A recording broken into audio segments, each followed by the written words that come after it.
নির্মাণ কাজ শুরু হয় 1788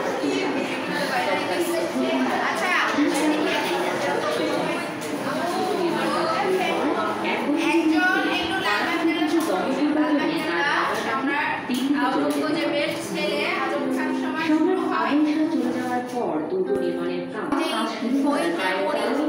আমাদের পড়ায় ওই পড়াটা আমাদের মাথার মধ্যে থাকে, ঠিক আছে, কিন্তু বেশিক্ষণের জন্য। কিছুদিন পর ওইটা আমরা ভুলে যেতে পারি। কিন্তু মাল্টিমিডিয়ার ক্লাসটা মনে হয় আমার মতে ওই উপরের ক্লাস থেকে অনেক বেশি ভালো, কারণ এটা আমরা সামনাসামনি দেখি এবং সব আমাদের দৃশ্যমান হচ্ছে, এবং এটা আমাদের মাথার মধ্যে ক্যাচ করে নেয় আমাদের ব্রেন, এবং এটা দীর্ঘদিন পর্যন্ত আমাদের সহায়তা করে। এছাড়াও এটা উপরের ক্লাস থেকে দীর্ঘমেয়াদী এবং অনেক, আমি এটাই মনে করি।